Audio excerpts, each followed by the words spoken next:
ہمارے نبی کو سولی چڑھاتے ہیں. اگر تم ایسی بات اپنے منہ سے نکال دو کہ اے لوگوں مجھے چھوڑ کر کے میرے نبی کو سولی پر چڑھا دو تو اے خبیب ہم غور کر سکتے ہیں, ہم وچار کر سکتے ہیں کہ تمہیں چھوڑ دیں. میرے پیارے ساتھیوں, خبیب ابن عدی کو معلوم ہے تھوڑی دیر میں مجھے سولی پہ چڑھا دیا جائے گا, میری تکا پوٹی کر دی جائے گی, میرے بدن کے ٹکڑے ٹکڑے کر دیے جائیں گے. ایسے موقع پر خبیب کو آفر دیا جا رہا ہے تجھے کچھ نہیں کرنا ہے, بس زبان سے یہ کہنا ہے میری جگہ میرے نبی ہوتے تو ہم تمہیں چھوڑ سکتے ہیں, تو تم بتاؤ تمہاری کیا رائے ہے. خبیب بن عدی کہتے ہیں کہ اے ظالموں تم میری جگہ میرے نبی کو سولی پہ چڑھانے کی بات کرو, میں تو یہ بھی گوارا نہیں کروں گا کہ میری جان بچ جائے اور میرے نبی کے پاؤں میں کانٹا بھی چبویا جائے. تم میری جگہ میرے نبی کو سولی پہ چڑھانے کی بات کر رہے ہو, ارے یہ تو بہت دور کی بات ہے. خبیب تو یہ بھی گوارا نہ کرے گا کہ خبیب کی جان کو بخش دیا جائے, خبیب کو رہا کر دیا جائے اور بدلے میں خبیب کے نبی کے پاؤں میں کانٹا چبویا جائے. یہ تھی محبت. النبی اولا بالمؤمنین من انفسہم, ایمان والے اپنے نبی سے اپنی جان سے زیادہ پیار. حضرت بلال کو دیکھو میرے بھائیوں, نوجوان بھائیوں, اپنی اسمارٹنس پر, اپنی خوبصورتی پر, اپنے ہینڈسم ہونے پر, اپنے گورے گورے رنگ پر ناز کرنے والے بھائیوں اور بہنوں, اللہ نے اگر آپ کو خوبصورت بنایا ہے بہت اللہ کا شکر ادا کرو, مگر یاد رکھو خوبصورتی کے اللہ کے ہاں کوئی کام آنے والی چیز نہیں ہے. اللہ کے ہاں آپ کی شکل و صورت یہ میٹر نہیں کرتی, اللہ کے ہاں آپ کا عمل میٹر کرتا ہے, آپ کا کیریکٹر میٹر کرتا ہے, آپ کا عقیدہ میٹر کرتا ہے. بڑے اسمارٹ ہیں, بڑے ہینڈسم ہیں, دنیا میں کوئی دیکھتا ہے بڑی تعریف کرتا ہے, یار یہ بندہ بڑا خوبصورت لگتا ہے, یہ لڑکی بڑی خوبصورت ہے. دنیا والوں کے کمپلیمنٹ حاصل کرنے, دنیا والوں کی تعریف حاصل کرنے کے لیے اپنے گورے گورے رنگ پر ناز کرنے والوں, اپنی گوری چمڑی پر ناز کرنے والوں, بلال کوئی گورا تو نہ تھا, بلال کوئی ہینڈسم تو نہ تھا, بلال کوئی اسمارٹ تو نہ تھا, بلال کا رنگ کالا تھا. بلال حبشہ کے غلام تھے, ان کا مالک امیہ بن خلف ان کو عرب کی تپتی ہوئی ریت پر لٹاتا تھا اور کہتا تھا اے بلال ہم تمہیں چھوڑ دیں گے, بس ایک بار تم یہ کہہ دو اسلام کا انکار کر دو اور محمد کے دین کا انکار کر دو اور ہمارے 360 بتوں کی عبادت کا اقرار کر لو, اے بلال ہم تمہیں چھوڑ دیں. اے بلال تیرے ایمان کا کیا کہنا, تیری استقامت کا کیا کہنا, تیرے دل میں رسول کی محبت کا کیا کہنا. بلال اس تپتی ہوئی ریت پر لیٹے ہوئے, سینے پر گرم پتھر رکھا ہوا ہے, بلال کی سینے کی چربی عرب کی تپتی ہوئی ریت میں پگھل رہی ہے, مگر بلال کی زبان سے کیا نکلتا ہے, احد احد احد, نہیں نہیں. اے امیہ بن خلف تو کان کھول کر کے سن لے, میں ایک اللہ کی توحید پر ایمان لا چکا ہوں, اب توحید سے کمپرومائز کرنے والا نہیں ہوں, اب توحید سے سمجھوتا کرنے والا نہیں ہوں. توحید سے بڑھ کے کچھ نہیں, منسٹر کا عہدہ بھی نہیں, گاؤں کا پردھانی تو چھوڑ دو, ودھایک کی ودھایکی تو چھوڑ دو, سانسد کی سانسدی تو چھوڑ دو, منسٹر کی منسٹری اور بادشاہ کی بادشاہت, یہ توحید سے بڑھ کے نہیں ہے. اتر پردیش کی ایک لیڈر کے بارے میں نے بولا اور کٹیہار کے ان یوٹیوبرز نے اس کا فوٹو لگا کر کے ڈال دیا. ہمارے کچھ ساتھیوں نے ہم پر اعتراض کر دیا, آپ کو کیا حق پہنچتا ہے, ہماری قوم کی ایک لیڈر ہے, ایک لڑکی ہے, بہت اچھی لڑکی ہے, ہمیشہ دوپٹہ اپنے سر پہ رکھتی ہے اور پرمپرا کے ساتھ رہتی ہے, عزت کے ساتھ رہتی ہے, اگر وہ کسی عبادت خانے میں چلی گئی اور اس نے 2-4 ان کی عبادت میں حصہ لے لیا تو آپ کو کیا ادھیکار پہنچتا ہے کہ آپ تقریر میں اس پر اعتراض کریں. میں نے کہا پہلی بات تو میں نے نام نہیں لیا, میں نے نام نہیں لیا تھا, یہ یوٹیوبرز کی حرکت ہے, نام نہ لو یہ فوٹو چپکا دیں گے, تقریر کچھ رہے گی یہ اس پر تھمبنیل لگائیں گے, میاں بیوی شادی کے بعد کیسے ملیں, ایک گندی سی تصویر لگا دیں گے اور میاں بیوی کیسے ملیں. اب ہمارا نوجوان اتسکتا وش اور اس میں یہ دیکھنے کے لیے کہ مولانا نے کیا بیان کیا ہے، جب اس کو سنے گا تو کہے گا کھودا پہاڑ نہیں۔ یہ ہمارے یوٹیوبرز کی حرکت ہے، ان کو ویو حاصل کرنا ہے، کچھ بھی تھمبنیل لگا دیں گے، کچھ بھی اس پہ لگا دیں گے۔ ایک جگہ تقریر میری ہو رہی تھی، گرمی کا موسم تھا، میں پسینے پسینے تھا، ایک آدمی میرے پیچھے سے آیا، وہ مجھے پنکھا کرنے لگا، لوگوں نے بتایا تھوڑا دماغ کا کریک ہے، وہ آ کر کے پنکھا کرنے لگا، بولا آپ گرمی سے مر جائیں گے۔ میں نے کہا بھائی میں گرمی سے نہیں مروں گا، تم بیٹھ جاؤ۔ اب ایک یوٹیوبر نے اس پر تھمبنیل لگایا، تقریر میں ہوا ہنگامہ، مولانا بھڑک گئے، اس پر بھڑکا تو کچھ بھی چل رہا ہے آج۔ میں نے ایک تقریر میں صرف اتنا بیان کیا اتر پردیش کی ایک لیڈر کے بارے میں نے نام بھی نہیں لیا، میں نے کہا ایک لیڈر ہے، مسلمان لیڈر ہے، بڑا ان کی تعریف ہو رہی کہ صاحب بہت اچھے پریوار سے ان کا سمبند ہے اور بہت سارے ووٹوں سے جیت کر کے وہ آئی ہیں اور پارلیمنٹ میں ہماری نمائندگی کر رہی ہیں۔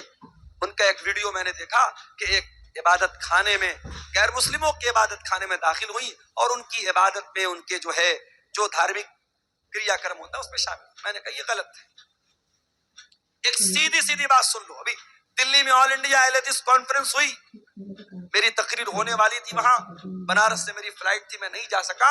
اس کانفرنس میں میری تقریر کا جو ٹاپک تھا وہ کیا تھا؟ اسلام اور مذہبی رواداری، اسلام اینڈ ریلیجیس ٹالرنس۔ اسلام دوسرے کے مذہب کے بارے میں ہمیں اپنے اندر برداشت کا مادہ پیدا کرنے کا حکم دیتا ہے، یہ میرا ٹاپک تھا۔ تو میں اس تقریر میں جو بات بیان کرنے والا تھا، جو میں نے نوٹس بنائے تھے، اس میں ایک بات میں نے یہ بھی لکھی تھی کہ رواداری کا مطلب، ٹالرنس کا مطلب یہ نہیں ہے کہ میں آپ کے مذہب پر عمل کروں، آپ میرے مذہب پر عمل کریں۔ ٹالرنس تو یہ ہے آپ اپنے دھرم پر عمل کریں، میں اپنے مذہب پر عمل کروں، نہ مجھے آپ کے مذہب پر کوئی اعتراض ہو، نہ میں آپ کے مذہب کو کچھ برا بھلا کہوں اور نہ آپ میرے مذہب کے ساتھ کوئی چھیڑ۔ یہ ٹالرنس۔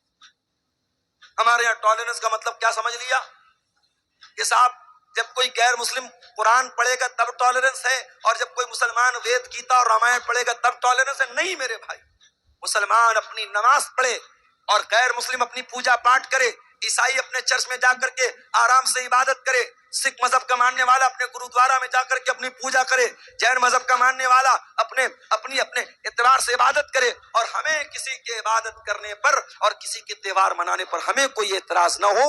یہ ٹالرنس ہے، یہ رواداری ہے، یہ بھائی چارہ ہے، اور اس بھائی چارے کو ہم بھارت میں پھیلانا چاہتے ہیں اور اس کو بڑھاوا دینا چاہتے ہیں۔ توحید سے کوئی کمپرومائز نہیں۔ حضرت بلال نے توحید سے کمپرومائز نہیں، تپتی ریت پر لٹا دیا گیا مگر بلال نے توحید کو نہیں چھوڑا گیا۔ میرے پیارے ساتھیوں، سب سے بڑھ کر کے اگر محبت کرنا ہے تو اللہ سے کرنا ہے اور رسول سے کرنا ہے، اور جب ہم اور آپ رسول سے محبت کرتے ہی ہیں تو ایک بات اور سمجھ لیجئے، دنیا والوں کا ایک دستور ہے، قاعدہ قانون ہے، انسان جس سے محبت کرتا ہے اس کو کیا پسند ہے کیا ناپسند ہے، اس بات کا بھی خیال کرتا ہے کہ نہیں کرتا ہے؟ مثال کے طور پہ میں آتا ہوں آپ کے سیمانچل میں، آپ کو معلوم ہے یو پی سے تعلق ہے میرا، بہار بنگال میں چاول زیادہ استعمال ہوتا ہوں، لوگ پوچھتے مولانا صاحب چاول کھابے نہ روٹی کھابے؟ میں کہتا ہوں دونوں کھابو، روٹی بھی کھابو چاول بھی کھابو۔ تو اب آپ یہ کیوں پوچھتے ہیں اپنے علماء سے کہ آپ کیا کھائیں؟ کہ آپ کو یہ لگتا ہے کہ بھئی مولانا ہمارے مہمان ہیں، ہمیں پسند اور ناپسند کا خیال کرنا چاہیے۔ اب ہمیں پسند ہے مچھلی، ہمیں پسند ہے مرغا، اور آپ لا کے رکھتے بھنٹے کی اور بیگن کی سبزی کو ہمیں تھوڑی پسند ہے، ہم تو کہ ہم کھا لیں گے مگر ہمیں ناگوار گزرے گا۔ تو جب ہم نبی کا کلمہ پڑھتے ہیں اور نبی سے محبت کرتے ہیں تو کیا ہمیں اور آپ کو یہ جاننا نہیں چاہیے کہ ہمارے نبی کو کیا پسند تھا اور کیا ناپسند تھا؟ آج کی ہماری تقریر کا یہ ایک ٹاپک کا ایک حصہ ہے کہ نبی کو کیا پسند تھا اور کیا ناپسند تھا، اس پر ہم تھوڑی سی روشنی ڈالیں۔ آئیے ہم حدیث کی کتابوں کو اٹھاتے ہیں۔ اللہ کے پیارے نبی، جنگ احد کا میدان ہے، اسلام کی دوسری لڑائی چل رہی ہے، احد کی لڑائی۔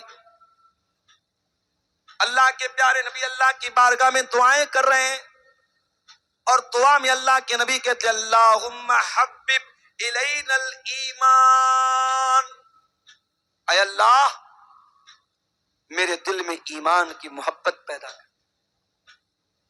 وزینہ فی قلوبنا، اور اے اللہ ایمان کو میرے دل میں مزین کر دے، ایمان کو سجا دے، ایمان کو اٹریکٹیو بنا دے۔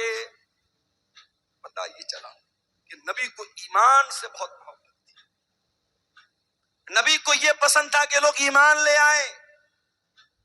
سیمانچل والوں، منساہی اور کٹیہار کے لوگوں، میں آپ سے سوال کرتا ہوں، آپ یہ بتائیے کہ ایمان کس کو بولتے ہیں؟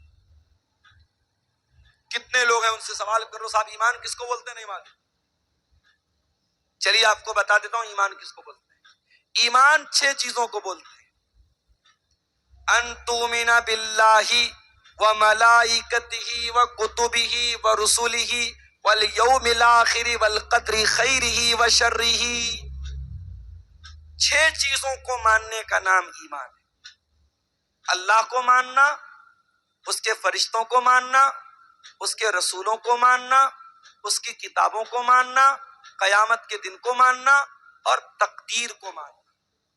ان 6 چیزوں کو مانے بغیر کوئی مومن نہیں ہو سکتا، کوئی ایمان والا نہیں ہو سکتا۔ اور یہ بھی نوٹ کر لو، ایمان صرف دل کی آستھا کا نام نہیں ہے، ایمان دل سے ماننے کو بھی کہتے ہیں، اور زبان سے اقرار کرنے کو بھی کہتے ہیں، اور عمل کرنے کو بھی کہتے ہیں۔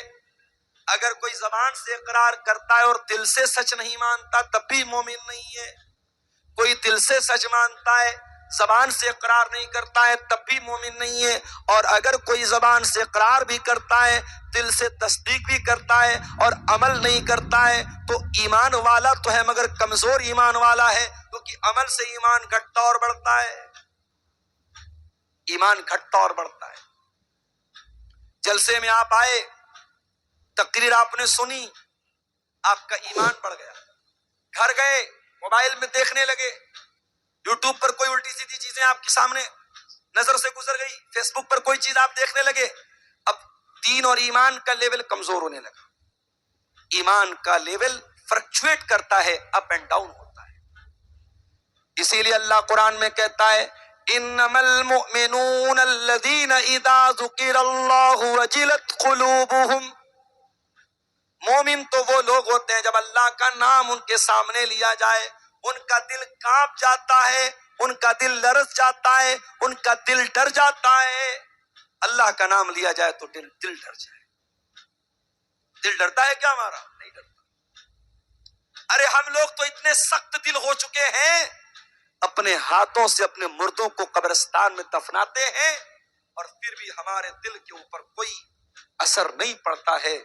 میرے بھائیوں، ہمارے دل پتھروں سے بھی زیادہ کٹھور ہو چکے ہیں، پتھروں سے بھی زیادہ سخت ہو چکے ہیں۔ انما المؤمنون الذین اذا ذکر اللہ، مومن تو وہ لوگ ہوتے ہیں جب اللہ کا نام لیا جائے وجلت قلوبہم، تو ان کے دل کانپنے لگتے ہیں، وَإِذَا تُلِيَتْ عَلَيْهِمْ آيَاتُهُ، اور جب اللہ تعالیٰ کی آیتیں ان کے سامنے پڑھی جائیں زَادَتْهُمْ ایمانا، ان کا ایمان بڑھ جاتا ہے، ان کے ایمان کا لیول ہائی ہو جاتا ہے، ان کے ایمان کی چارجنگ بڑھ جاتی ہے۔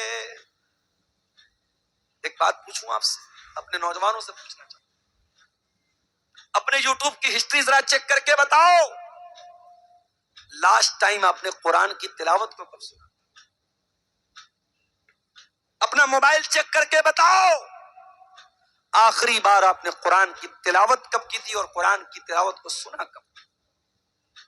میرے پیارے نوجوان ساتھیوں، آج ہمارے نوجوانوں کے موبائل پر گانے مل جائیں گے، میوزک مل جائے گا، بالی ووڈ کے سانگ مل جائیں گے، الٹی سیدھی چیزیں مل جائیں گی، اگر نہیں ملے گا تو قرآن نہیں ملے گا۔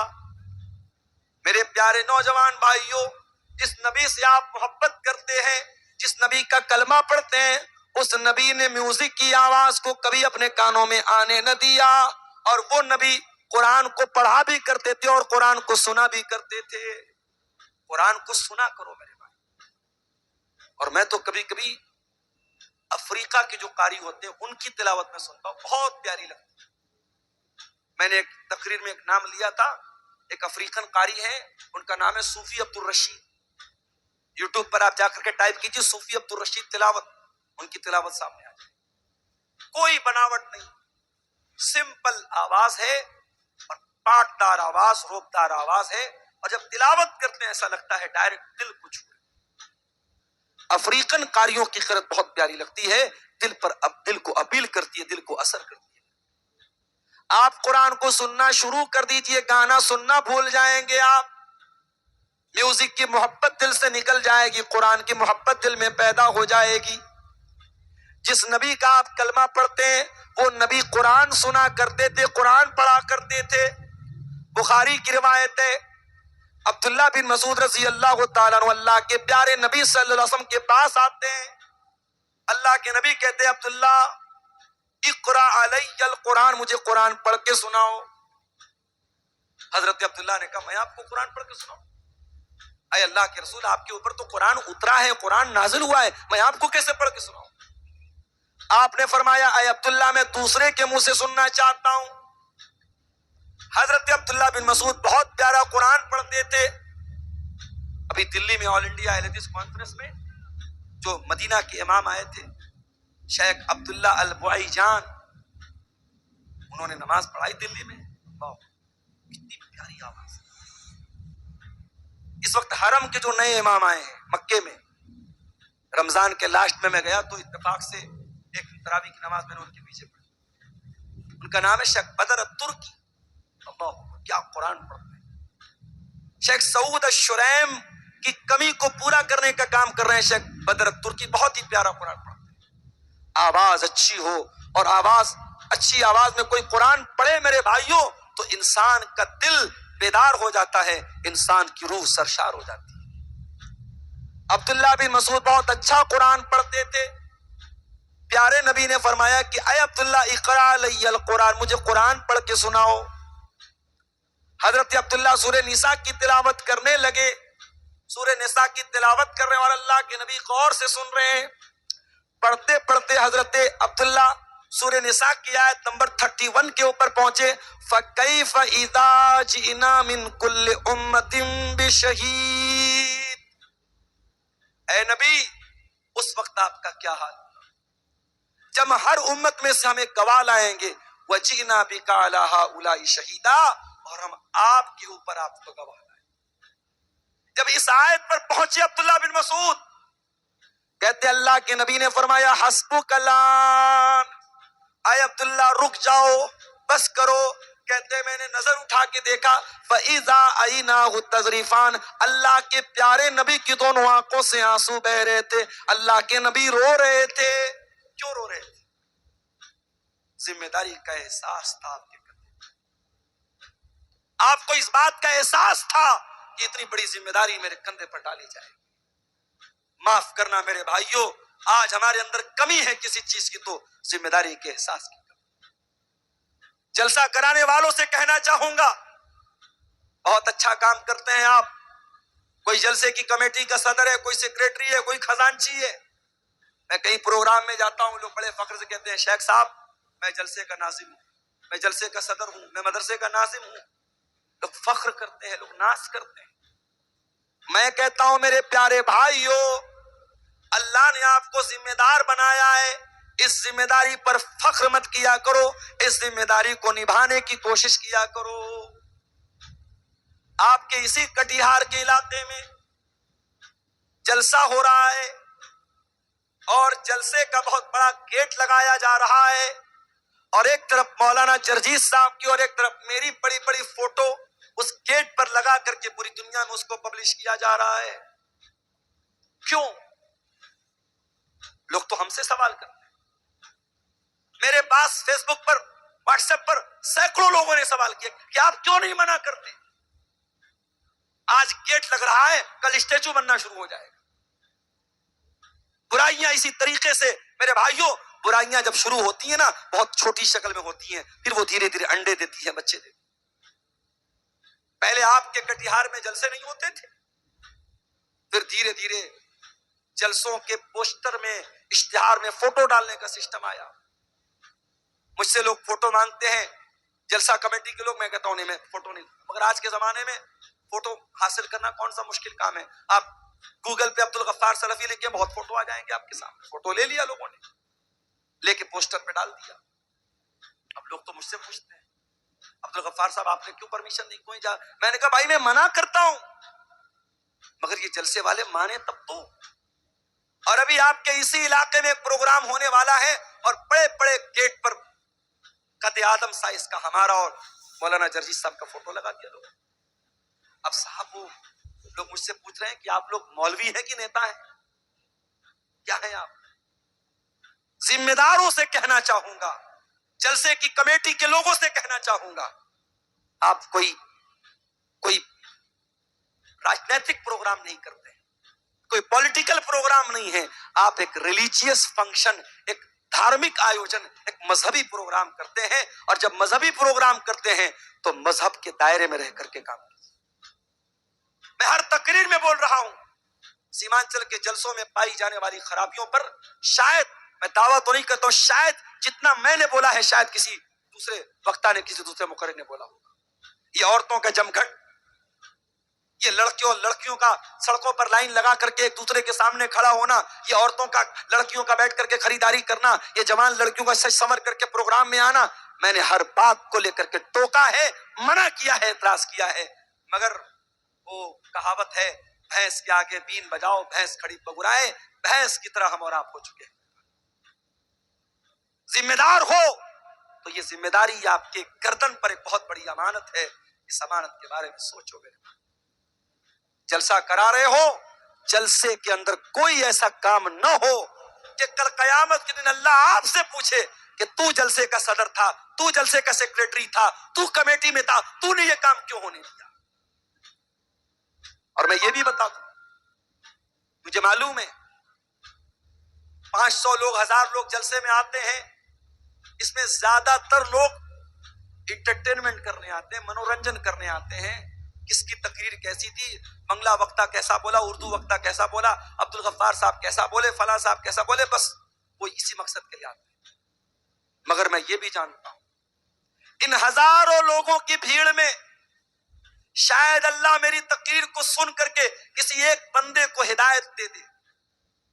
واللہ میں نہیں جانتا کہ اس میدان میں جو بھی محنت کر رہا ہوں یہ محنت اللہ کیا قبول ہوگی کہ نہیں. کل رات میں اتر پردیش میں سدھارتھ نگر میں پروگرام تھا، نیپال بارڈر کے قریب، بنارس سے 300 کلومیٹر. وہاں میں دوپہر میں کلاس کرتا ہوں، بائی کار وہاں رات میں 10 بجے پہنچتا ہوں، رات میں 1 بجے وہاں سے تقریر کرنے کے بعد اسی کار سے بنارس واپس آتا ہوں، صبح 7:30 بجے گھر پہنچتا ہوں، پھر بیگ لیتا ہوں، مدرسے جاتا ہوں، مدرسے بچوں کو پڑھاتا ہوں، پھر مدرسے سے ڈائریکٹ آپ کے بہار کے لیے نکل جاتا ہوں. مجھے پوری رات بستر نصیب نہیں ہوا. میں یہ